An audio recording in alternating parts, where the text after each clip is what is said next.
Hello, story lovers.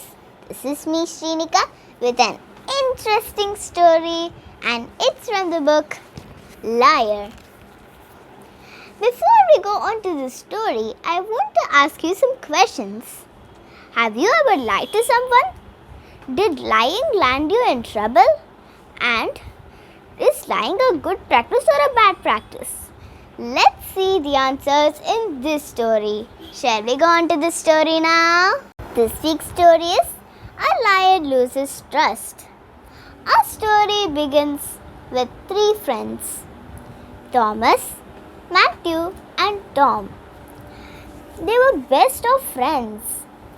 One day, they were playing in their classroom with the ball at recess. "Catch the ball!" shouted Thomas as he carelessly kicked the ball, expecting that Tom would catch it. But in vain, Tom could not catch the ball. Instead, it hit the glass jug which was in the teacher's table. The teacher's files got wet. Tom and Matthew got frightened. They ran away. Thomas was left alone in the class.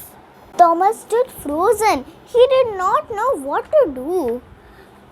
He tried to wipe the table. So just then, Mr. Peter entered. He was furious that all his files got wet. He asked Thomas, "Did you know who did this mess?" Thomas told Mr. Peter a lie. "Matthew and Tom, sir," he said.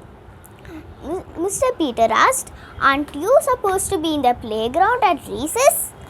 Thomas told another lie.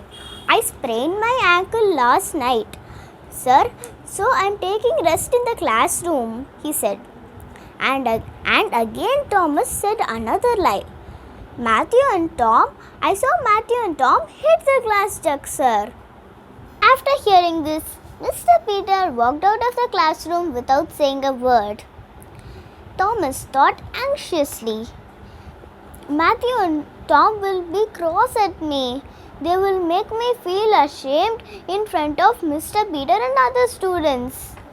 I should not have lied to Mr. Peter. He will surely complain to my parents against my bad behavior." Questions popped out of his mind. Bell rang. The recess was over. All the students, including Matthew and Tom, returned to class. Mr. Peter came along with them. Mr. Peter, Matthew and Tom looked angrily at Thomas. Mr. Peter said, "Thomas, you are a liar.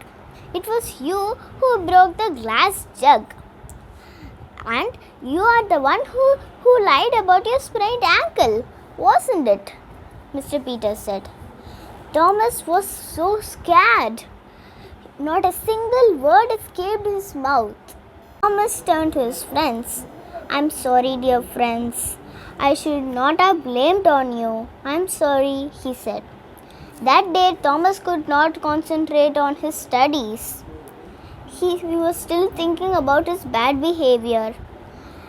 After a while, the class hours was over. Thomas went to Mr. Peter. He said, "I'm sorry, sir. I should not have lied to you. I'm sorry about my bad behavior," he said, and hung his head in shame. Mr. Peter said, "I'm happy that you realized your mistake. You are a good boy. I hope that you will not repeat such things in future," he said. After that, Matthew and Tom listened to Thomas, and they were also happy that he apologized to Mr. Peter. You are a good friend to us," they said.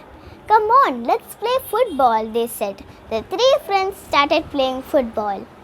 Moral: a lie has no legs to stand upon. The person who said the lie feels ashamed when it comes to light. Hope you enjoyed my story. Bye.